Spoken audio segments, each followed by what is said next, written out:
Chapter 117 Rec September 24, 2018 18:01 and 2 seconds 100%. Man, this place is a dump, Bobby said as we walked through the neglected historical building that would one day be the museum we worked at. But there are no vagrants here. I checked the whole place. We could barely see as we walked around. The windows were all still shuttered in 2010. I don't know. Looks pretty much the same to me, Logan said. If anything, the wind doesn't whistle through the walls quite as loud. The building wasn't exactly a wreck, but it was dusty, and there was all kinds of detritus on the floor, all evidence of what these rooms had been used for in the past. From the tiny courthouse to the police station, from back when Carousel wore short pants, the place held a lot of history. Are we safe here? Anna asked. Is there someone that might show up? I don't think so, sweetie, Kimberly said. This is pretty much how it looked when we started renovations, so as far as I know, not many people come through here between now and then. We made our way through the building, looking for a room that was at least habitable. The office was a mess. We settled on staying in the courthouse side of the building because it was the best sealed off and had less stuff on the floor. As we entered, we all gravitated toward that same alcove where we had fatefully found those videotapes. I filmed the bricks that were still stacked neatly and tightly. In case we need any spare tapes, we could grab a hammer, Logan said. What would that even do to the timeline? Ant-Man asked. That's the worst part about this. I feel like we can't make a plan because I have no idea how this is supposed to work.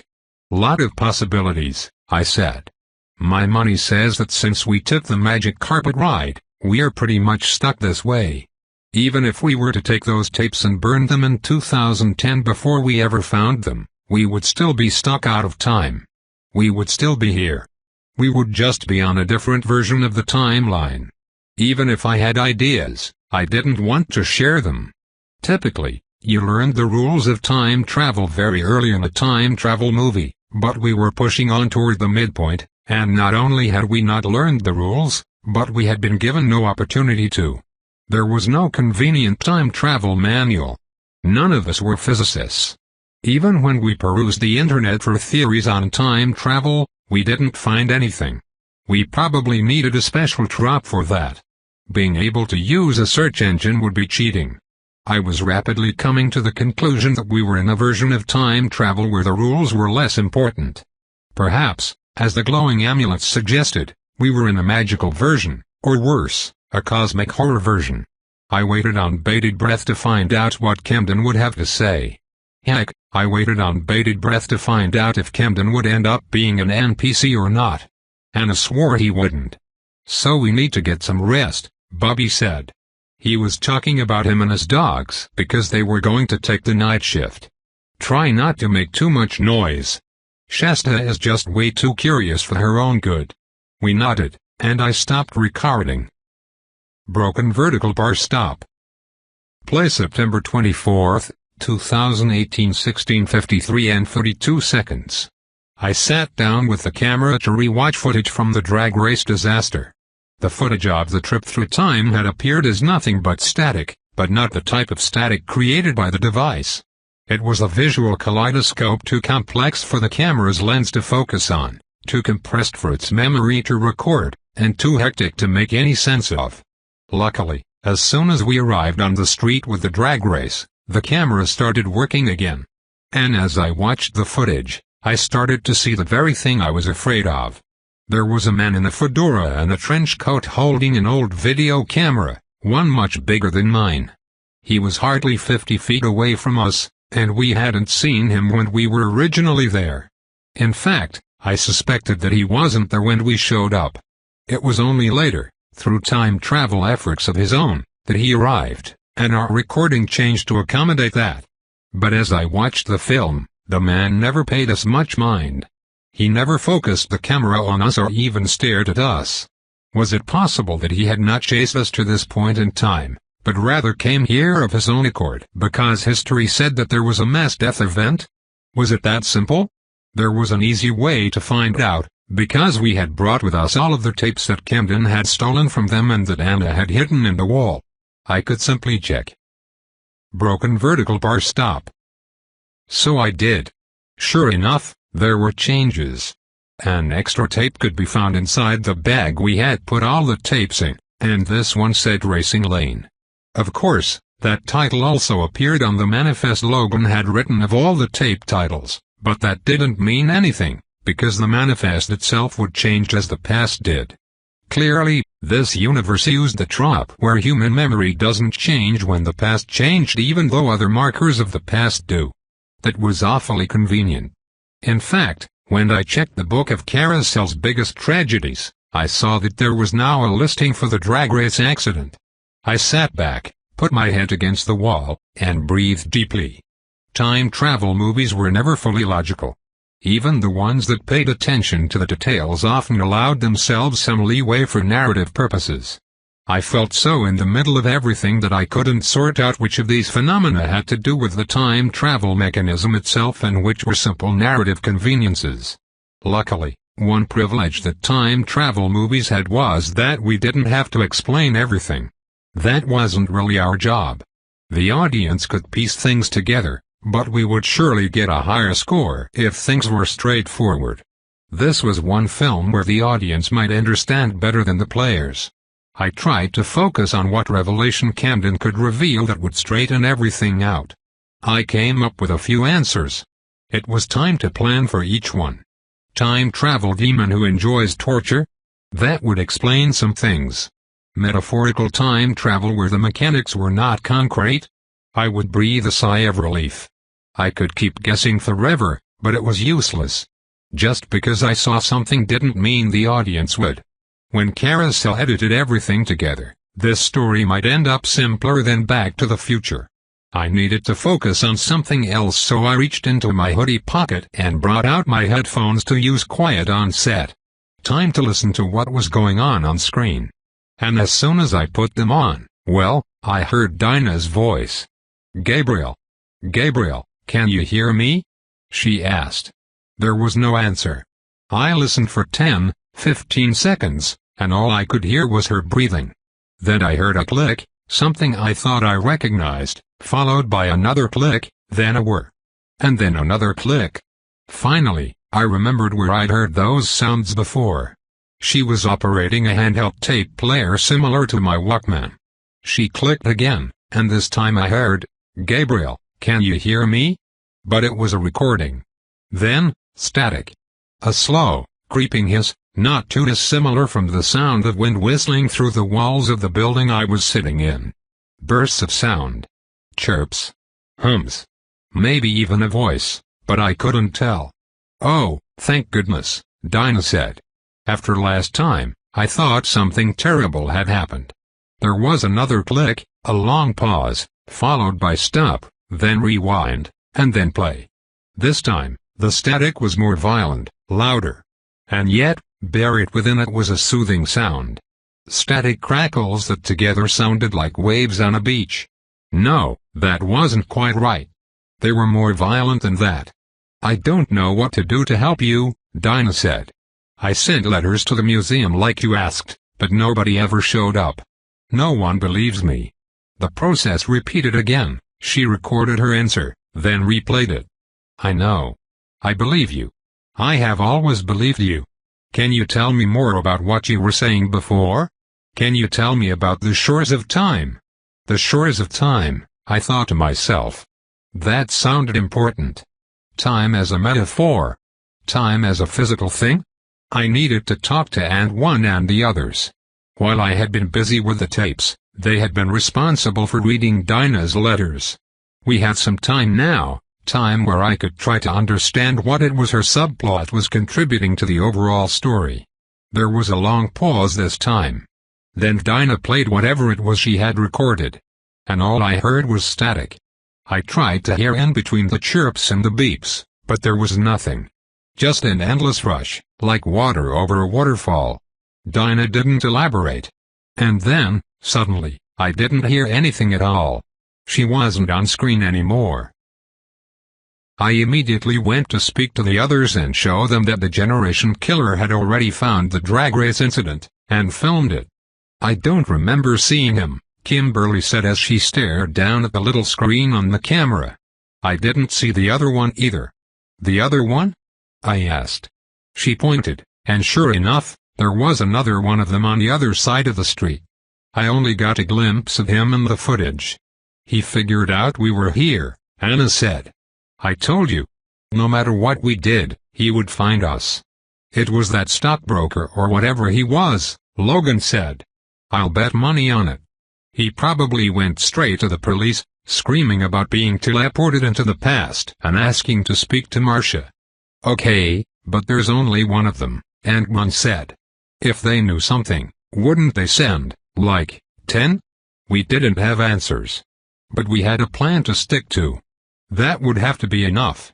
Chapter 118. I tried to rest, I really did, but the anticipation prodded me awake. For a moment, a fleeting thought entered my mind. After second blood, I could easily be dead, and I might actually be able to get a nap. I had to dismiss that. It was sometimes scary how casual I could be about my own death. Not quite as scary as realizing that one of the lights on the red wallpaper had changed, and suddenly, while lying on the ground in the night, I was on screen. That wasn't so out of the ordinary in a normal storyline.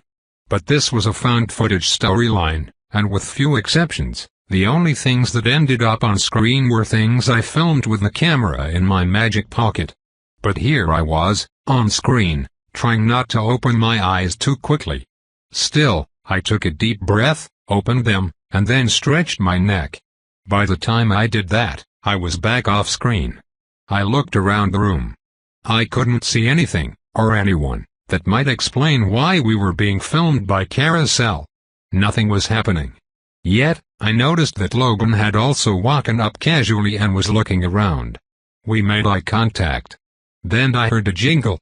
At first, I thought it was someone messing with their keys, but then I realized it was one of Bobby's dogs moving their head and causing the tag to ring against the floor. Both Logan and I looked over at the dog. As we did, we realized two things. First, the dog was staring at something in the corner of the room. Second, the dog was on screen, as was Bobby, who was lying down right behind it. Soon, the other dog, the one called Shasta, was alerted as well. She stood next to her sibling, staring at the corner of the room. I tried looking, but I saw nothing, only darkness. I glanced back at Logan, then at the dogs. Suddenly, I was back on screen, but only for a moment. The dogs were becoming more interested as they walked toward the corner, not all the way to it, stopping about 7 feet away. Shasta let out a low growl. The other dog was putting on a brave face but wasn't quite willing to commit. Shasta, doughboy, what are you looking at? Bobby whispered, having finally woken up due to the growling. Again, I was on screen, but only for a moment. That was strange. Normally, when Carousel filmed an area, it was overly inclusive when it came to off-screen on-screen status.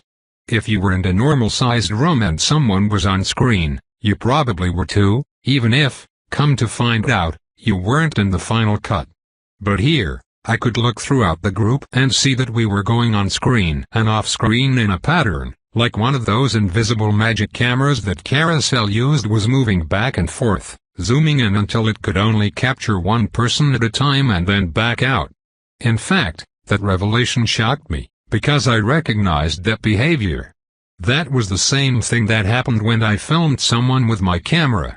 Unlike Carousel's omniscient version, the camera that I used only put you on screen if you were in view. I stared into the corner, into the darkness. And I saw nothing. What's going on? Kimberly asked. No one had an answer, except for Shasta, who barked.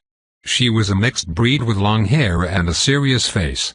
Even in the dim light, I could see her eyes were focused on something she was just daring to misbehave.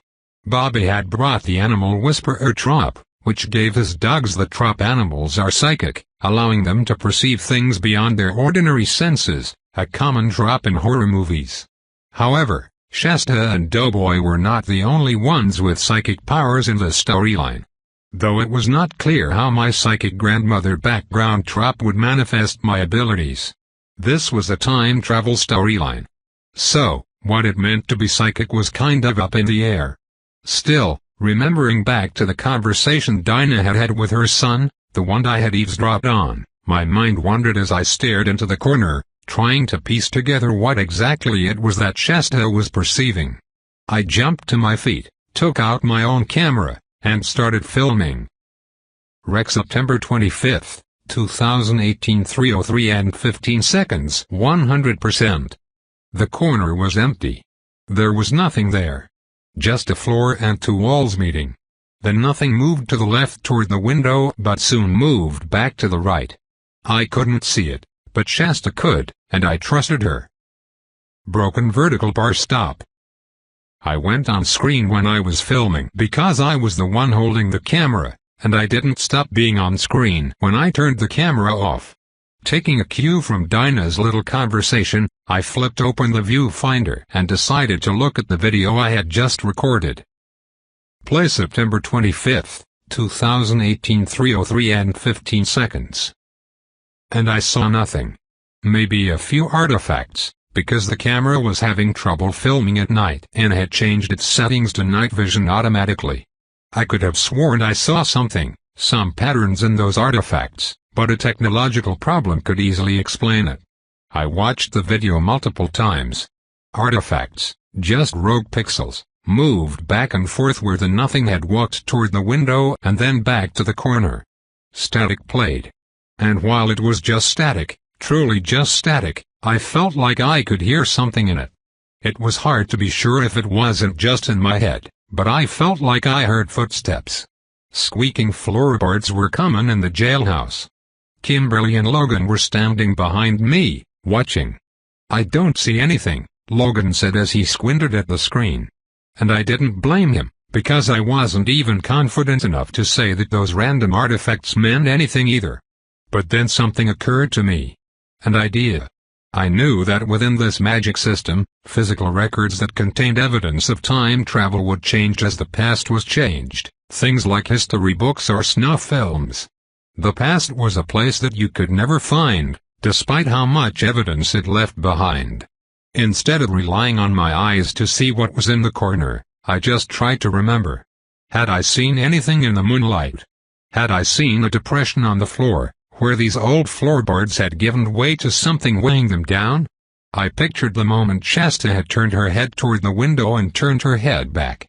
And as I remembered that moment, a jolt of electricity jumped from my gut to my heart and out toward my fingers, as I recalled something that I hadn't seen in the first place. There was a man in a trench coat standing in the corner. I remembered it. My visual memory had recorded it somehow, even though I wasn't aware of it at the time. The man stood in the corner, holding his large single-quote 90s camera. The generation killer had found us, in a way I never expected. I nearly dropped the camera I was holding. "What?" Kimberly asked. "Something's over there," Bubby said. "The dogs are sure of it." He wasn't wrong. "It's him," I said. I stared at the corner and watched for a few seconds. Then I closed my eyes and tried to remember what I had seen. And sure enough, the scant traces of the man standing in the corner festered in my memory. My head started to hurt. He wasn't there. But I did remember him. "Here," I said. I grabbed a piece of newspaper off the ground that we had been using as very meager bedding and crumpled it up a little. "I want you to watch this paper," I said. "Watch it and remember everything that happens." Then, I threw the paper into the corner of the room. It bounced off the wall and gently fell to the ground, skidding, not too far away from where Shasta was standing. "Now, close your eyes," I said. "And try to remember everything that just happened. Try to remember where the newspaper went, how it bounced off the wall." I did exactly what I was telling them to do. And as I did, I saw the paper. It did strike the wall, but it seemed to pass right through the man. He flinched as the paper passed through. Did the paper even register that he was standing there? Did it rock a bit as it sailed through? Maybe. I couldn't tell. Grant Leitner, one of the older versions of him, wasn't angry at all. I could tell he was saying something, but my auditory memory couldn't quite give me the answers. Humans were visual creatures, after all. Kimberly closed her eyes. And as she did, she opened them with a terrified look on her face. "He's here," she said, confused and scared. The others saw him too, one by one. "What are you guys seeing?" Ant-Man asked. It took him a moment to figure it out. But eventually, he too remembered seeing a man in the corner, filming us. I continued to stare at him for a few seconds as the others grabbed their things to prepare to leave. He was old. He was in his 70s, at least. I would stare at the blank space in the corner, then try to remember what I saw. The exercise was exhausting. And I could hardly trust my memory, because I feared my imagination was doing the work instead. Still, I remembered him reaching into his trench coat pocket, bringing out an old handheld radio with a long silver antenna. I saw him speaking into it. I noticed something else, too. I didn't see an amulet on him. Not a ring or a bracelet. Nothing. Maybe it was in a pocket, but the other versions always displayed theirs. He didn't seem to have one at all. And with a little bit of practice, I was finally able to do something that I had not been able to do by watching images of the man in videos. I could see him, on the red wallpaper, if only for the briefest of moments. Grant Lightner. Is. Generation Killer. Plot armor, 39. Line of underscores. Tropes. Always watching. The villain can obtain a visual of the players at any time. Open book. This villain will not resist most inside tropes, regardless of stats. Home player advantage. The villain can travel freely, unnoticed, due to their knowledge of the setting and its passages, both public and secret. It plays with its food. This villain spends its time toying with victims. Often, it enjoys the playing more than the killing. No neighborhood watch. The villain will not be seen by NPC witnesses when off-screen. Tell me you got that. In a found footage film, all major moments will be caught on film in some way. Desperation. This villain is in a desperate situation. The worse their situation becomes, the more desperate and violent they will act. Debuffs Moxie and Savvy to buff Metal and Hustle. Unsettling manner. Every time this villain fails a Moxie check, the player experiences fear and may become incapacitated very briefly. Blood Joy. This villain is energized by carnage. Witnessing or participating in murder, mutilation, or similar will buff an assortment of stats. Nowhere to run. The setting for this story is isolated. There is no one to ask for help within the story, and nowhere to go that the enemy will not find you. Fungible enemy. This enemy is composed of countless largely interchangeable units whose numbers will not diminish until the scene is concluded. There always seems to be more to come. The unseen hand. This enemy is guided by a greater force. This guidance may be a part of the lore or the meta. Strength in numbers. The enemy is at its strongest in groups. Singling its members out will weaken them substantially. Intellectual curiosity. This villain will alter normal targeting to pursue players who trigger his curiosity. Headshots only. Only fatal or otherwise completely debilitating blows will take out this enemy. Minesweeper. This enemy or group of enemies will always lose a stat check related to a trap. Survivors and onlookers will never lose a check against a similar trap again. After a few minutes, I could no longer remember him standing there. I joined the others in preparing to leave. We were off-screen, so I explained his tropes to them. I was a bundle of nerves. I could barely think. We weren't just dealing with basic sci-fi time travel. We were dealing with something much scarier. Chapter 119 Rec September 25, 2018 6:24 and 7 seconds 100%. Suddenly, we didn't feel safe in the museum. What the heck was that? Logan asked as we found ourselves settling into the back booth at the diner. And why the hell are we in this fishbowl? I panned the camera around so that they could see all the windows in the diner. If there was someone looking for us, they would see us here. Clearly, he doesn't have trouble finding us, Kimberly said. So we need to be somewhere where we can see him coming. Maybe, I don't know. She turned her attention away from Logan. Anna, she said, did he do anything like that before?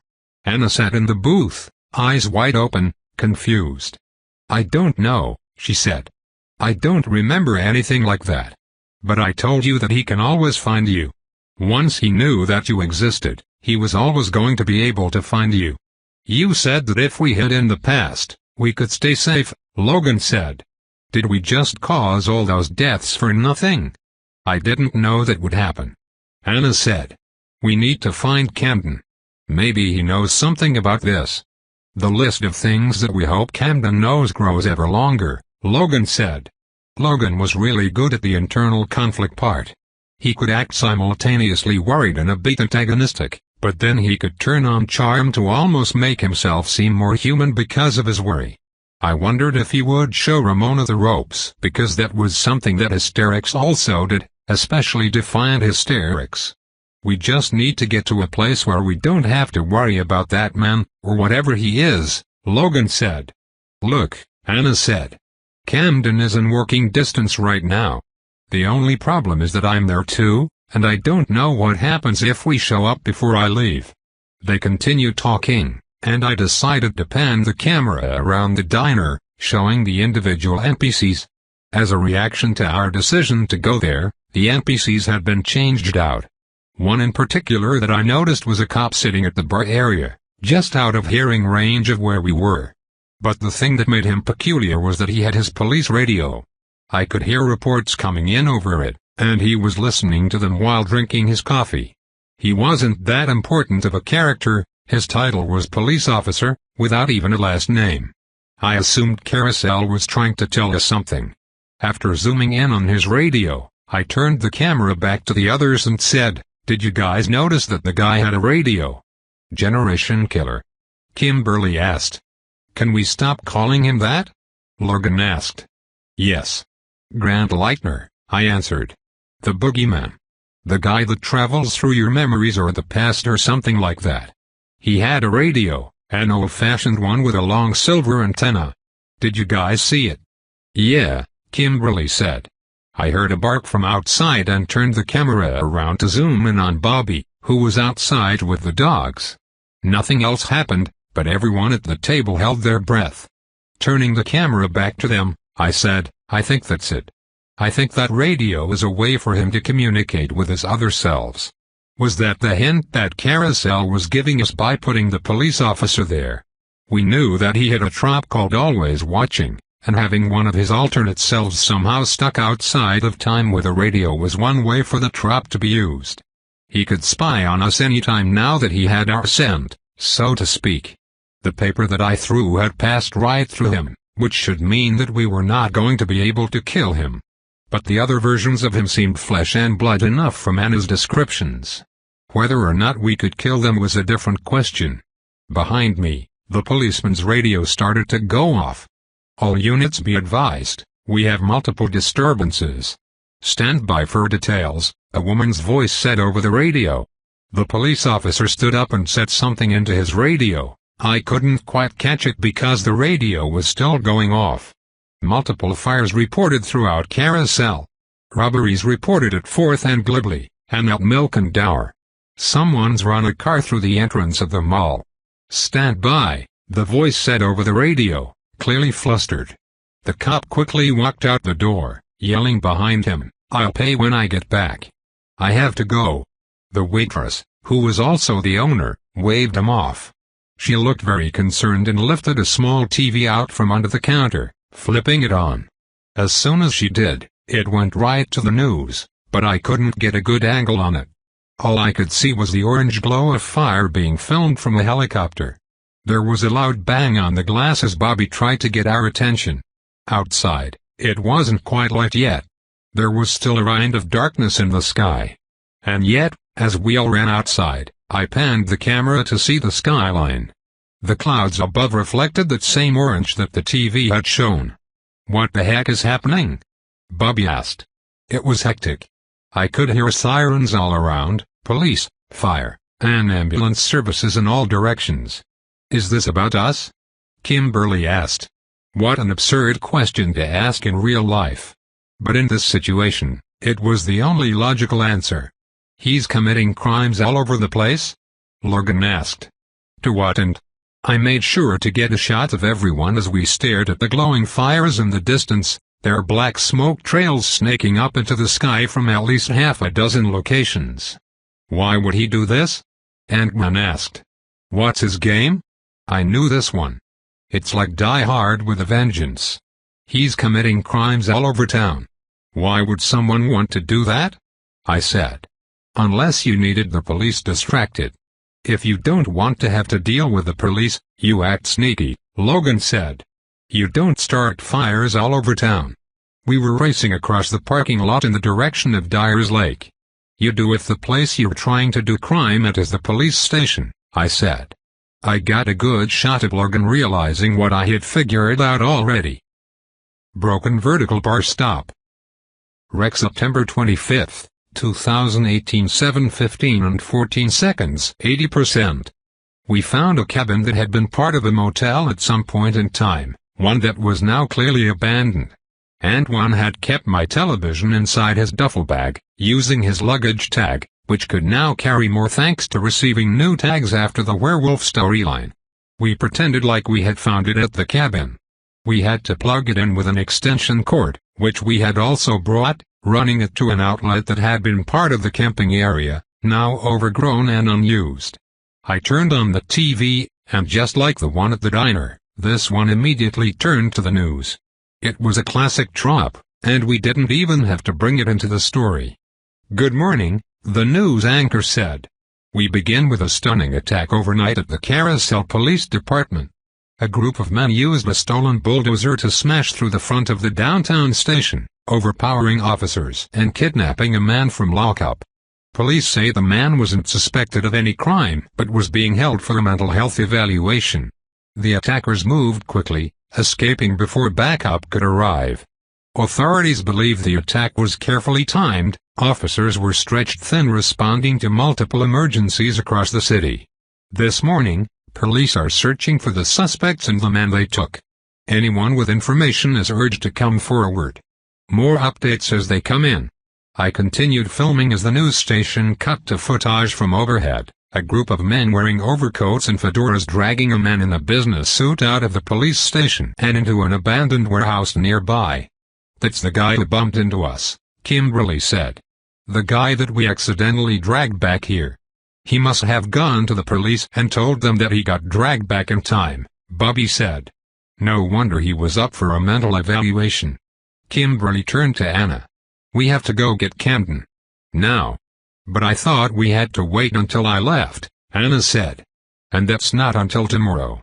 We don't have time to wait, Kimberly said. Consequences be damned. If Generation Killer is already here, that means you may have already left. If they came for you already, you'd be gone. But I don't remember any of that, Anna said. It's all we have to go on. We have to go get your friend, Kimberly said. It's now or never. We were in a dilemma. We still had miles to go to get to Camp Dyer, where Anna and Camden were supposed to be, and Generation Killer was liable to show up anywhere along our route. Unless someone drew their attention. Someone who had less plot armor than everyone else. Kimberly looked me in the eye, because she knew that was the plan. I nodded.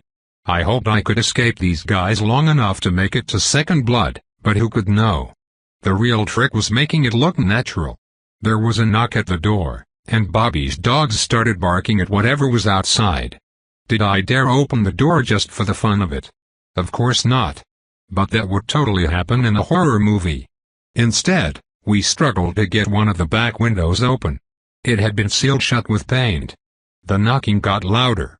I tried to sneak a look out the front window of the cabin, only to see 3 separate Grand Lieutenants standing outside, blank-faced. In a true jump scare, one of the men stepped right in front of the window I was looking out of, as if he'd been waiting next to it. "Hey, fella," he said in a friendly manner, but his smile did not reach his eyes.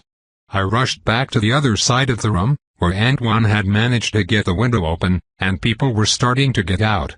As cameraman, it was my job to go last. Antoine was out. Anna was next. Then Kimberly. Then Logan. Then Bobby got out, and they carefully lifted his dogs out and over to the outside. Then it was my turn.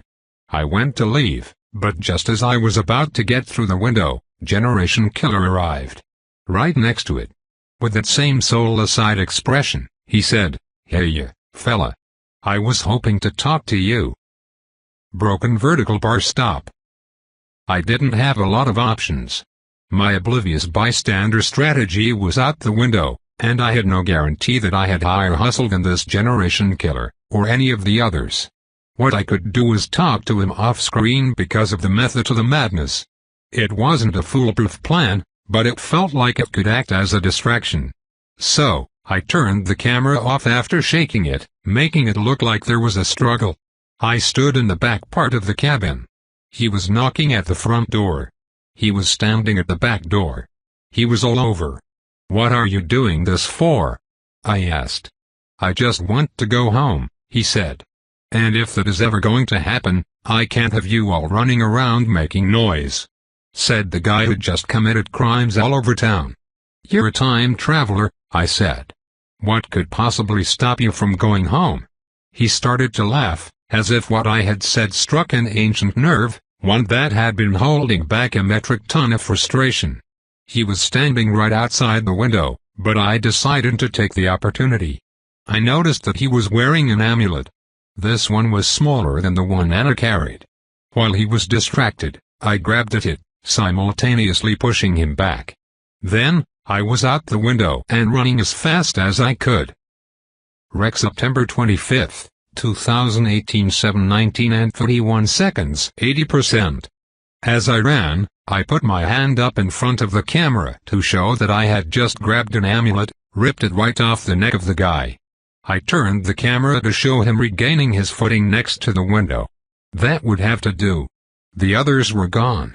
It was just me and my bright ideas. I ran in the direction of Camp Dyer, Pier West. As I passed by another cabin, who stepped out from behind it but Generation Killer. "Hey, fella," he said. He was holding a radio like the one the killer we had seen in our memories had. "We need to talk. I don't mean you no harm, honest." He was clearly lying. His smile told me that. I knew it. Even if I didn't have higher moxie than him, I would have known it.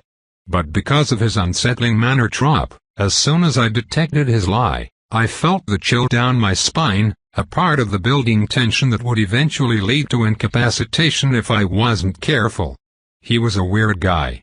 And not in some explicit way, like having blood on his clothes or whatever other obvious signs of being off that movies used. He was strange just from the way he looked at me. He enjoyed how his off demeanor affected others. I gave him a wide berth. He didn't really chase me. He jogged toward me for a bit, but then he stopped, didn't continue running after me. As I continued down the path, I came across a bridge. And as I crossed it, a man who had been underneath the bridge walked up the embankment after me, saying, "Hey, fella," I didn't stick around to hear whatever he was going to say. I just ran.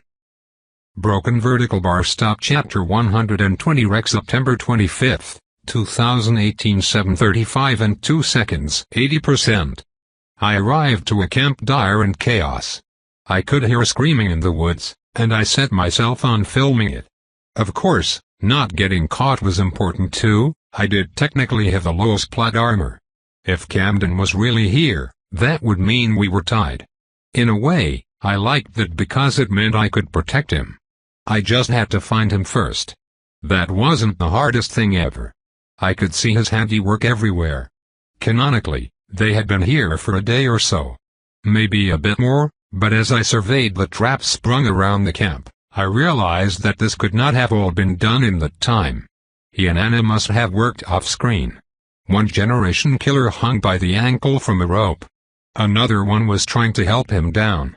In the distance, about half a football field away, I saw a Generation Killer crawling out of a hole and cursing someone in the distance. As I ran toward him, I saw that the hole had been dug into the sand at the volleyball pit next to the forest, right across from Dyer's lodge. Zooming in, I saw a tarp had been placed over it.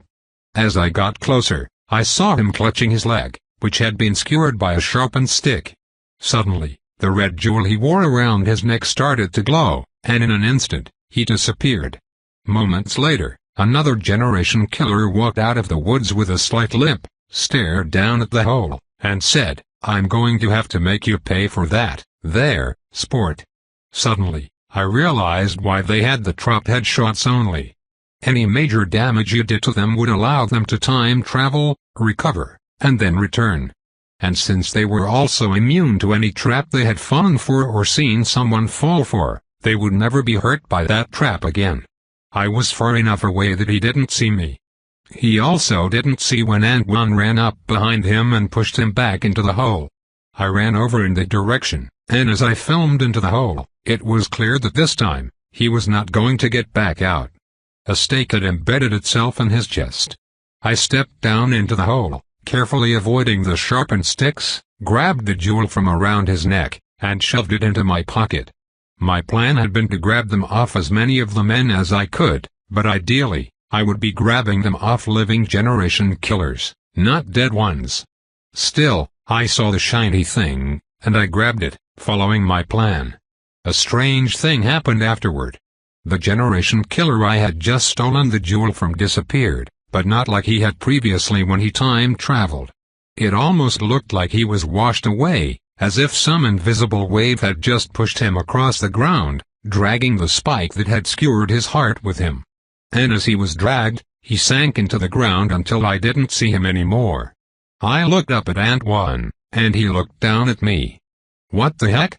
he said. "I have no idea," I said, shaking my head. "We have to go find the others." Antoine nodded. We started to run into the woods, toward a group of buildings where Anna said Camden would be. In the distance, I saw a small cabin, and through the window, there was a red glow. That would be Anna, the original Anna, disappearing. She had chopped her own fingers off for at least one of them. Not far from this cabin was a larger building, a cantina, where the campers could buy food and other treats. There were 4 generation killers standing at the entrance. Camden was somewhere inside. They banged on the door and screamed at him, saying something I couldn't quite hear.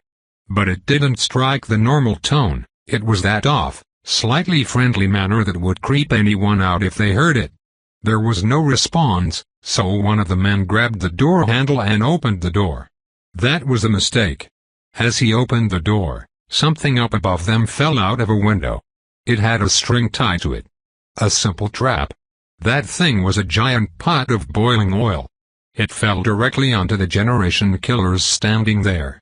They all started to scream in agony, with 2 of them moving quickly away from the building as they started to glow red and disappeared. The other 2 just dropped to the ground, grasping their faces as their skin melted off until they passed out, whether from pain, blood loss, or whatever it is that kills you when you have boiling oil dumped on you. Then the strange phenomenon I had noticed before happened again. One of them, one that looked like he had died first, started to move along the ground, as if being pushed. He slowly fell into the ground, leaving behind a bracelet with a red jewel on it. Not 20 seconds later, the other one, the one that had gotten the worst of the oil, did the same. He scooted along the ground as if being pushed by a gentle wave until he faced below the earth, leaving behind a necklace with a jewel on it. I didn't know what to make of that. Shortly after, 2 more generation killers ran toward the building, both of them sporting burn scars on their faces. They had traveled to a different time, healed up, and then returned. This time, they entered the building with a vengeance. "Where are the others?" I asked Antoine. "I don't know," he said. "There must be more killers around here," I said. "Hopefully everyone is safe." "Hopefully he's safe," Antoine said, eyeing the building where we knew Camden to be. I could hear him screaming in there, but not a scream of pain, more of rage. "If you come any closer, I'm going to make you wish you had killed me," Camden yelled. Antoine and I were too far away to get there quickly. We ducked behind a bush when a group of generation killers approached the building. "What do we do?" Antoine asked. "They are about to kill him." I would have agreed. Except I saw something that all the generation killers had not. There was a trampoline set up on the side of the building, right next to the side where the boiling oil had been spilled. The trampoline was right beneath one of the upstairs windows. "Quick, follow me," I said. Instead of going directly toward the building, we angled around and circled it so that we could run toward the trampoline. Sure enough, moments after we started running toward it, the window opened, and my childhood best friend jumped out. He landed on the trampoline with a pained look on his face, bounced a few times, then rolled off the side. He had blood all over himself. His Hawaiian shirt had been torn in several places. The blood was largely dried. He looked pale and sweaty. His arm was missing at the elbow, but it had been bandaged up. As soon as he was off the trampoline, he reached into his pocket, withdrew a small silver object, flicked it, and then held it up, a Zippo lighter. He gently tossed it through a first-floor window, right next to the trampoline, then turned and ran. The surprise on his face when he saw me and Ant 1 was genuine, and a bit out of character, because his character wouldn't know us. Still, he ran to us quickly. I thought he was going for a hug, but clearly, he was trying to usher us away from the building. And for good reason. We turned and ran with him. Just as the building behind us became engulfed in flames with a loud roar of an explosion. The force was so strong that it pushed us forward, and I fell to the ground, protecting the camera, making sure to turn back and get a good look at the wreckage. Only one burst of red light. From about 7 men who were inside. Not a bad ratio. As we stood up, Camden started to say something, but Ant 1 interrupted him. Your friend Anna came and told us that we had to save you. Camden froze for a moment, then started nodding his head. Yeah. You know Anna? Where is she? Is she okay? She was fine last time we saw her, I said. Come on. We have to go. We have to meet the others at the rendezvous point. Broken vertical bar stop. I turned off the camera so that we could have a moment with Camden. Both Ant 1 and I hugged him, and Camden got emotional. You came. I can't believe it worked, he said. I can't believe it all worked. He had theoretically died believing rescue tropes were a thing of the past and had clung to the hope that what he read in the Atlas was true. The relief he was feeling was palpable. All because of you, I said. We got it figured out as best as we could. We couldn't have done any of it without you. So, everyone else at Camp Dyer? He started to say. Everything went according to plan, I said, and we have a lot of rescuing to do, starting with you. He nodded and stared down at the ground. These guys are fucking crazy, Riley, he said. Yeah, and you're going to tell us all about it too, but first, we have to get out of here. Yeah. Let's go, he said. Honestly, I thought that if I asked Anna to bring you guys back here to save me, that Carousel would do something terrible. There's still time, I said. Rec September 25th, 2018 7:48 and 5 seconds 80%. My camera started recording on its own. As we made our way toward the rendezvous point, the motel where we had watched the video, for lack of a better place, we started to see 5 or 6, then 10 to 12 generation killers running toward us. But they weren't exactly interested in us. Hey you, fella. One of them screamed. You better start running. You don't want these creeps to get you. What creeps? The generation killers just ran past us. They seemed to have lost all interest in us. Right after them, we saw Kimberly, Bobby and his dogs, and Anna running toward us. That was what really gave us pause. We stopped running and waited for them to reach us. Kimberly was holding Antoine's duffel bag, which contained, among other things, all of the tapes we had found behind the wall. Camden. Anna screamed. They embraced, and then we all turned and started running in the same direction. What are we running from? Kimberly looked at me as if contemplating her words. Carousel, she said. They are hunting us down. They got Logan. They got Logan? How in the world would they have done that? They shouldn't have even been targeting him, if they were enemies. This reeked of a subplot. We started running. And as we did, it turned out that the generation killers hadn't completely forgotten us. 3 of them jumped out at us from one direction, and then 4 from another. And one instantly and mercilessly pummeled one of them. He may have still had a little wolf in him. Kimberly and Anna ran toward Bobby, who was already running away from the generation killers on our left. His dogs scared the bejesus out of the killers, and for good reason. Shasta and Doughboy might have been good dogs, but they were giant. Two of the assailants went directly for Camden. "We are not done talking to you," one of them said. As he spoke, a look of terror moved over Camden's face. They grabbed him and started pulling him away. I did my best, but against two of them, I wasn't able to stop them from taking Camden. "Riley, come on!" Kimberly screamed at me. Antoine had killed a generation killer, snapped his neck, and Anna's jewel had started lighting up. Kimberly only just seemed to notice that Camden was not with them. If they were going one way, I needed to get to Camden. We didn't come this far to lose him. One of the generation killers pulled out a knife. I screamed, "No!" But he didn't stab Camden. Another generation killer standing next to him said, "Wait, what are you doing? Just do it to the kid." "Sorry, friend, but we still need this one." "And you lost your jewel," the knife-wielding killer said. Then he stabbed his doppelganger in the chest. That was the killer I had stolen a jewel from. I was stuck holding the camera. I felt like I was being given a choice. But maybe I was reading too much into it. I had three options. I could stay here and try to rescue Logan. I had a jewel, which meant that I could travel through time. I could go with Kimberly, Anna, Bobby, and Antoine and continue with the main story. Or I could go with the choice I was obviously going to make. I could follow Camden, wherever that might lead. I ran toward Camden as the generation killer's jewels started to light up. I ran and grabbed Camden's leg, holding on as tightly as I could. The red light of the jewels intensified, and once again, I found myself on solid ground as the world around me began to shift. I saw everything at once. And I filmed everything at once. This time, it was easier to see. I was more used to it. I saw Logan in handcuffs in the back of a nondescript car, surrounded by men in suits. He was quipping. They were Carousel agents, it said so right on the red wallpaper.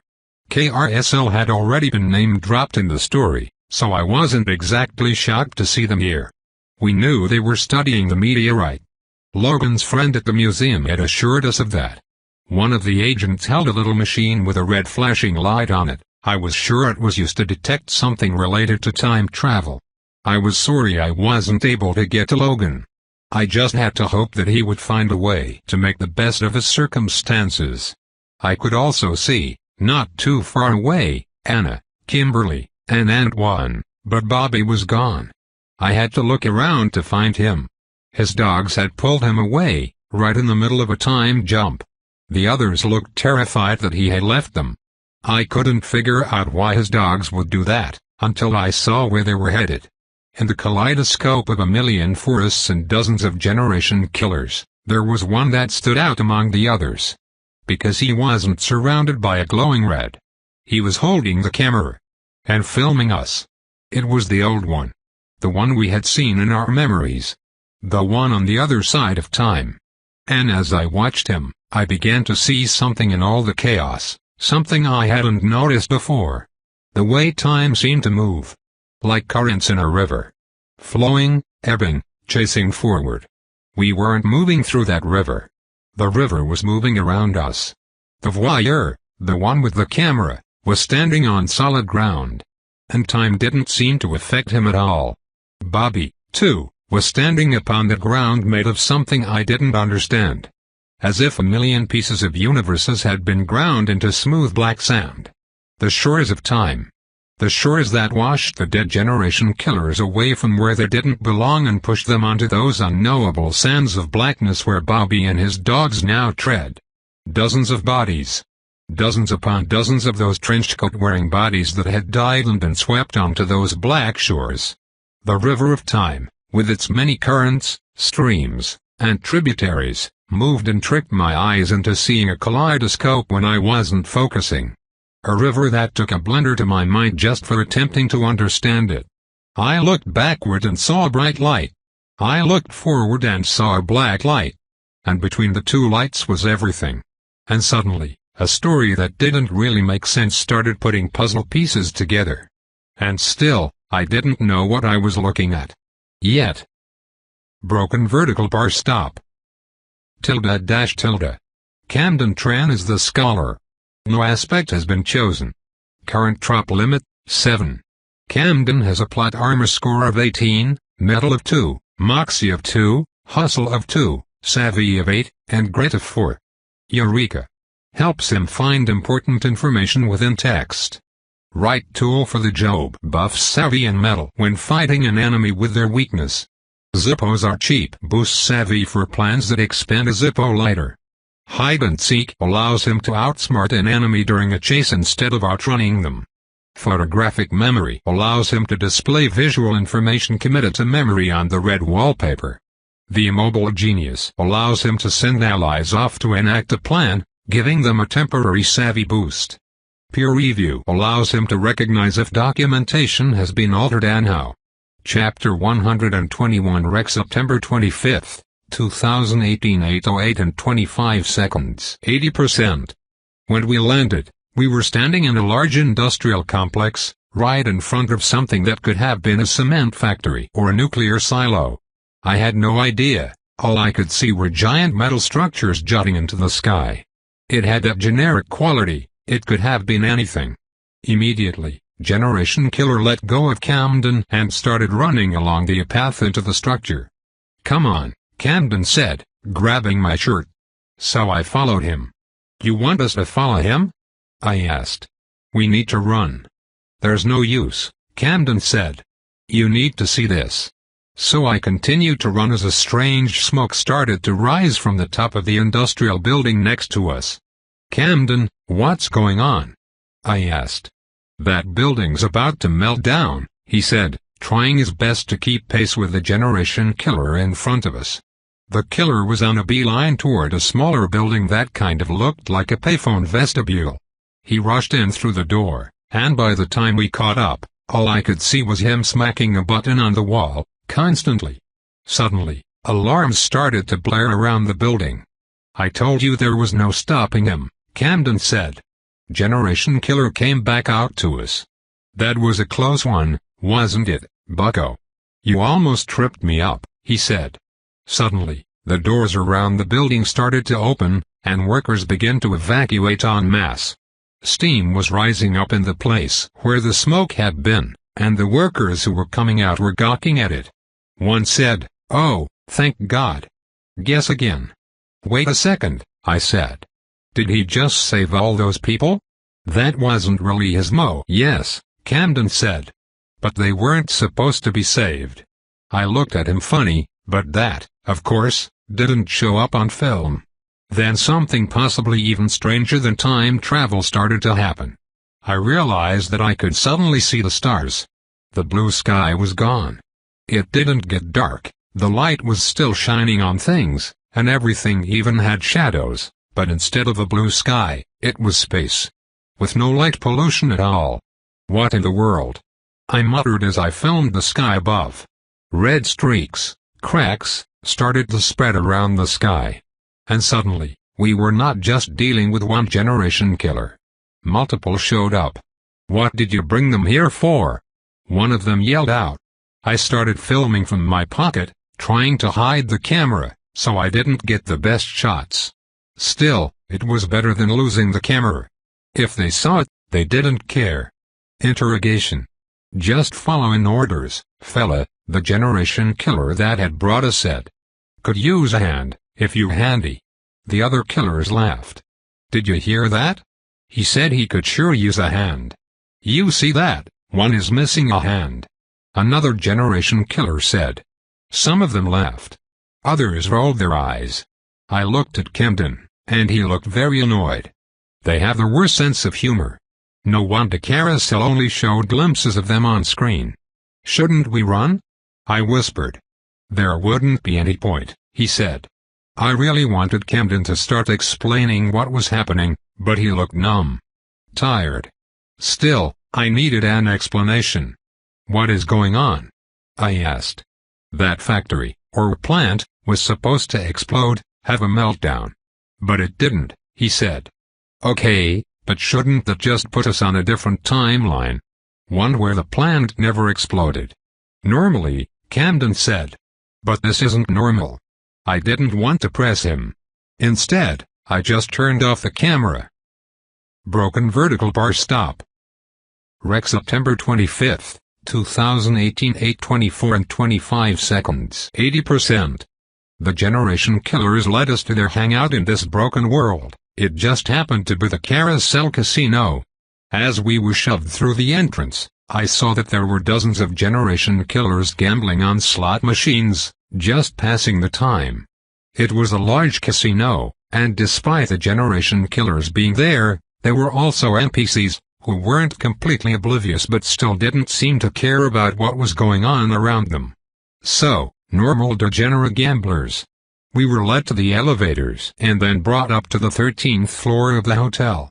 They took us to one of the rooms, shoved us inside, and closed the door, where two of the Generation Killers guarding the door. I ran to the window, just to see if there was some way to open it, but there clearly wasn't. That was fairly realistic. In the real world, casino hotels often don't have windows that open. Back in room 1304, Camden said. He was legitimately upset. He was scared. I couldn't blame him, and I didn't want to seem too jaded, but I knew our best way out was to stay proactive. He needed a pep talk. Broken vertical bar stop. We were silent at first.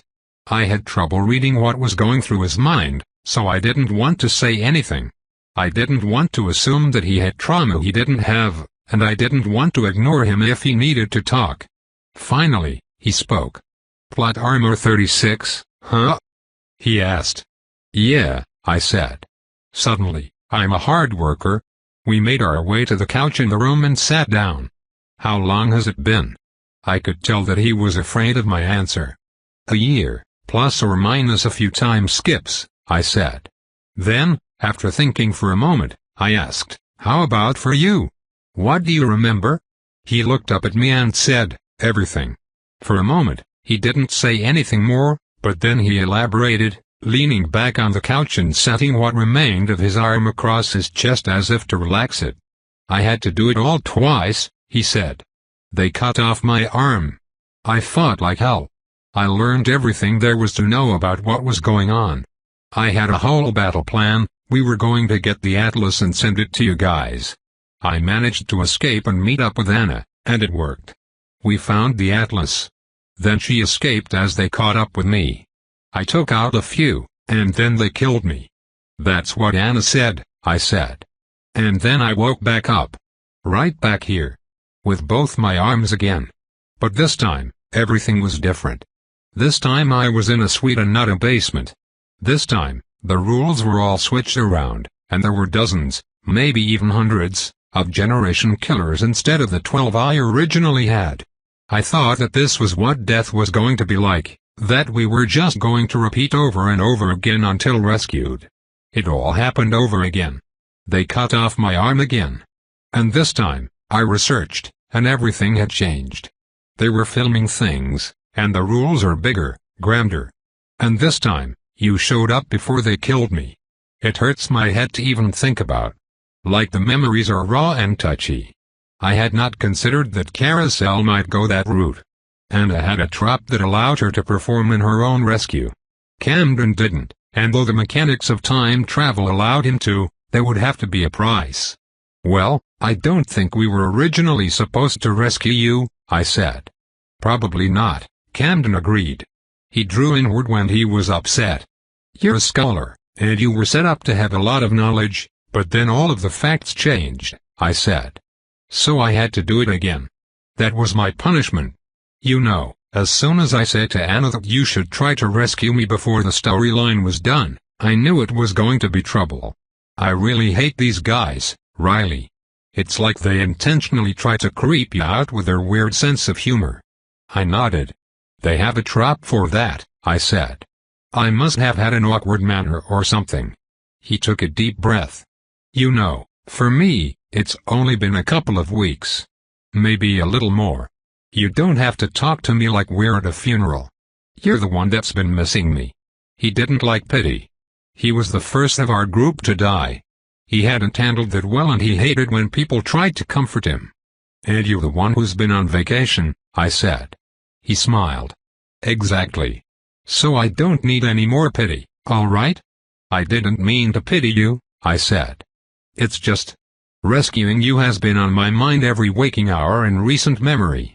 It can be a little hard to remember that you have been taking the nap part of Dirt Nap seriously. He was being tough. Oh yeah, sure, he said. It's all fun and games. They even let me gamble. No one wins or loses, but they still do it because they're insane, and 90% of them are idiots. No wonder they had such limited dialogue. So what's their story? I asked. Discover time travel. Somehow, they got trapped in our group of timelines, and they don't like it. They are really mad about it, and they want to destroy things just because. Standard time travel serial killer stuff. Or at least it would be if that was a common thing in movies. The one I talked to said he wanted to go home, I said. Oh yeah. And did you know that it's our fault that they can't go home? That any time you beg them to stop hurting you, they'll bring that up as if it's justification? The pain is one thing, but the fact that you can't even debate with these meatheads is worse. He was working to contain not just drama, but rage. He took a deep breath. Luckily, they are easy to trick. They have a trap where they fail every moxie check, but it ends up coming back to bite you. You get the willies, Camden said. They'll apologize for that. They'll say, sorry if I gave you the willies, I was just checking in. I started to laugh. As soon as we get out of here, we're going to find a serial killer who's actually well-adjusted and articulate, I said. Yeah, someone you could have a conversation with, Camden agreed. A Hannibal Lecter. We laughed and continued with the small talk for a little while longer. But we had work to do. So, about this time travel thing. I hear there are no paradoxes. Surely, I misunderstood something. Anna had tried to explain it, but she didn't get the finer details. That is a whole barrel of monkeys, Camden said. That's what they call it, a barrel of monkeys. Every time you try and work on it, one will walk up, look at what you've been researching, and they'll say, oh, that's a whole barrel of monkeys. One after another. He really hated these guys. That sounds like torture, I said. And I can't even cover up both of my ears, he said, straining against the pain in his butchered arm. We laughed again, and laughing hurt his stomach, so he tried not to do it for too long. If you want to know how time travel works, look behind you, he said. And I did. What I saw was a drawing on the wallpaper of the hotel room. You did this? I asked. He nodded. They wanted me to explain it to them. Just to check their understanding. And they have none. The smart ones get it but pretend they don't just to mess with you. The dumb ones don't get it but pretend they do. Well, it is a whole barrel of monkeys, I said. Straining, he got up from the couch and went over to the diagram he had drawn, trying to walk me through it. It started out pretty simple. On the far left, there was a node labeled Event A. On the far right of the diagram, there was another node labeled Event B. Between them was the typical diverging branches timeline illustration you would see in any time travel movie. The only difference was that, eventually, these branches started to converge at one point. Event B. Any of the branches that did not lead to Event B were crossed out. Alright, so buckle up. We need to practice this so I can say it on film, Camden said. I'm all ears, I said. Good. Event B will happen. Always, Camden said. There is nothing that can possibly prevent it. Any reality where Event B is no longer possible ends up like this. He pointed out the window to the stars in the sky, despite the daylight. Broken. Set aside. The rules don't matter anymore. These guys made it into their own little kingdom. This is their hideout. A place out of time, I said. So if the plant doesn't melt down, Event B can't happen? Right, but hold off on calling this a place out of time. The place out of time is something else. You might have seen it when we were traveling to get here. The shores of time, I said. Yes, he said. How did you know that?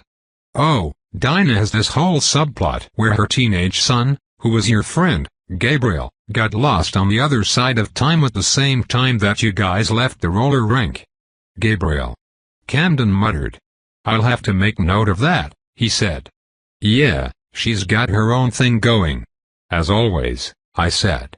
I copied this diagram directly from what the smart ones already had written, Camden said. He had a trap that allowed him to copy visual information onto the red wallpaper directly. It was quite the cheat code. So, here's the thing about event, if it doesn't happen, that is the paradox of all paradoxes. That's what I meant when I said there were no paradoxes. It's because... Oh great, I don't know how to explain this to the audience. Well, just try to explain it to me, and then I'll work with you on it. We did the same thing with Anna, I said. Okay, he said.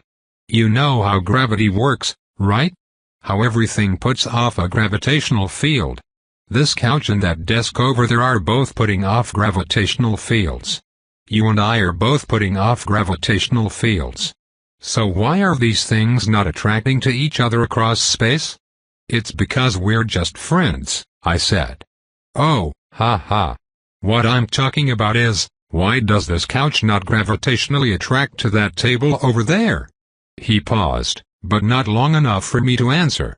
It's because of the Earth, right? The Earth is so massive and has such a big gravitational force that all of these other gravitational fields are basically cancelled out. Yes, I said. Robin Williams explained it in Flubber. Go on. Right.